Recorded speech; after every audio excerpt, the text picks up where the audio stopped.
Ever feel like you're practically competing with a robot just to sell a product to a real, breathing human being?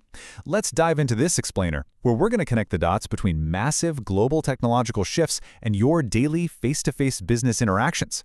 If you've ever felt completely overwhelmed by how fast artificial intelligence and digital markets are evolving, yet you still just need to know how to close a sale with a real person at the end of the day, you are in the exact right place. We are going to bridge that gap together. Today we're covering 5 main areas. We'll start with the new marketing landscape, move into how tech meets human empathy, figure out finding your profitable niche, dive into the psychology of persuasion, and wrap up with mastering the business mindset. Let's just jump right in. Section 1, the new marketing landscape. We've got to start by looking at the massive, sometimes totally chaotic digital world we're all trying to survive in right now. So our starting point here is Philip Kotler's brilliant concept of Marketing 5.0. It's this idea that technology and humanity absolutely have to intersect. Kotler basically argues that we aren't just scrambling to adapt to a digital world anymore. We're in an era where advanced, human-mimicking tech actually needs to serve the greater good of humanity if a business wants to genuinely succeed. It's a total paradigm shift. Think about it. We're watching traditional wealth absolutely clash with the digital frontier. For the very first time in history, marketers are dealing with 5 distinct generations all living, working, and buying at the exact same time. I mean, you've got baby boomers with major purchasing power and executive control right next to Gen Z and Gen Alpha who practically speak a completely different digital language. And on top of that, we're seeing this massive widening of prosperity polarization. The middle market is just vanishing. You're left with this huge gap between extreme luxury and mass budget value. Toss in a stark digital divide that brings both insane exponential growth potential and totally understandable fears of job loss. Well, you can clearly see why the old school marketing playbooks are just gathering dust right now. All right, Section 2, Tech meets Human Empathy. So how do we actually cross that intimidating digital divide without losing our soul in the process? Well, try thinking of customer behavior like a giant iceberg. Artificial intelligence in this next tech, like natural language processing and smart sensors, they are absolutely incredible at mapping out the surface level. They easily track all those behaviors sitting right above the waterline. But as we all know, there is so much more hiding beneath the surface. And that brings us to a really stark contrast. You see, while a computer has the raw computational power to crunch mountains of big data and spot patterns of action, it doesn't have a heartbeat. It knows exactly what a customer clicked and when they clicked it. But only human marketers can extract the real contextual insights. Only we can understand the underlying motives, interpret personal values, and build genuine, warm empathy. Because human intelligence is messy and highly contextual, we should really just let the machines do the heavy lifting on the data. That way, we can focus entirely on making those deep, human-level connections. Moving on to Section 3, Finding Your Profitable Niche. Let's see how this massive global strategy actually funnels down to your day-to-day business survival. We're shifting gears from Kotler's 30,000-foot view down to Alan Dibb's highly tactical framework, the one-page marketing plan. Dibb's fundamental golden rule is this: mass marketing is just way too expensive and completely ineffective for small and medium-sized businesses. Literally, if you try to target everyone, you end up targeting absolutely no one. It's a classic trap. So to avoid getting totally drowned out by market noise, you need to filter the masses through what's called the PVP index. It's a fantastic framework to pinpoint exactly who you should be serving. First up, personal fulfillment. Do you actually enjoy working with this type of client? Second, value. Does this market highly value your specific solution? And third, profitability. Can they actually afford to pay you what you're worth? You need all 3 to hit the sweet spot. Because the ultimate goal here is to be an inch wide and a mile deep. By defining a hyper-targeted audience, you basically become the king of your own small pond. You build such intense, laser-focused relevance that your pricing honestly becomes far less of an issue. You completely transition from being a generic, easily replaced commodity to an absolute, irreplaceable expert.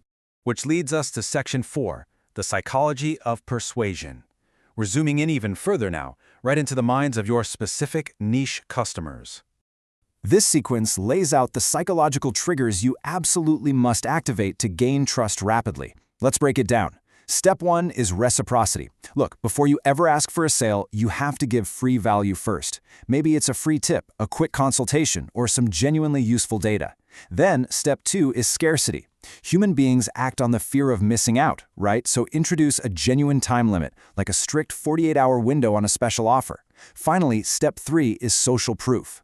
We build trust 10 times faster through the voices of others, so you need to proactively showcase real customer testimonials every chance you get.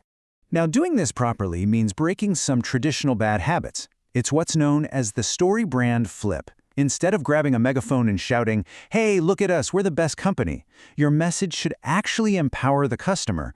Remember, you are not the hero of this story. The customer is the hero. You are simply the trusted guide, handing them the tools they need to succeed.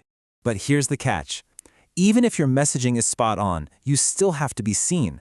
If you just blend in with all the other ordinary options out there, you are completely invisible. Your service needs to be a purple cow. This is the idea of offering something so completely different and remarkable that people literally can't help but stop and stare. You have to actively design at least one totally unique element into your business that simply demands attention. All right, our final stretch, Section 5, Mastering the Business Mindset. Because let's be real, the best strategies in the world will crash and burn if the marketer's mindset is weak. To actually survive in this landscape, I'm going to give you a real practical homework assignment to flip your fear of failure. Step 1, you have to internalize that hearing no is not a personal rejection. It's just a rejection of the specific offer in that moment. Step 2, I want you to go out and get rejected on purpose today. Seriously, walk into a local coffee shop and ask the barista for a 50% discount. Just do it. When they inevitably say no, you'll realize the world didn't end. And that leads to step 3, training your brain to view no as normal, entirely expected market noise. It's incredibly freeing once you do it. Because once you stop being terrified of failure, you start seeing opportunities everywhere. Try this little exercise. Observe your local neighborhood and just listen for 3 specific complaints people are making. A strong business mindset doesn't get frustrated by problems, it actively hunts them down. Why? Because wherever there are complaints and gaps in the market, there's capital waiting to be made. Okay, let's tackle that specific, terrifying moment every single marketer faces when trying to close a sale. You've done all the hard work, everything is lining up, and then boom, they drop the ultimate objection on you. It's too expensive. Instead of immediately panicking or dropping your price, stop and look at the weight of the problem. When someone says expensive, it simply means the value isn't clear to them yet. You haven't highlighted the heavy cost of their current situation enough. So flip the script. Ask them how much money or how much time resolving this problem will ultimately save them in the long run. You have to anchor your price against the massive burden of them doing absolutely nothing. And once that value is crystal clear, you have to close with confidence. A weak close is asking a yes or no question like, "So, will you buy it?" That just invites hesitation. A strong close assumes the sale by offering concrete, empowering options. Ask something like, "Would you like to drive it home today or have it delivered?" Never ever leave a prospect hanging in ambiguity. Always ask for the sale by giving them choices. Ultimately, I want to leave you with this final, somewhat provocative thought.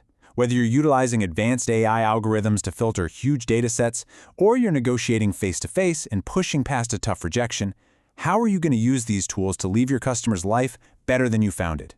If we truly embrace technology for the sake of humanity, your financial success will simply be a natural byproduct of the common good you're creating. Thanks for hanging out with me for this explainer. Keep learning, keep adapting, and go solve some real problems out there.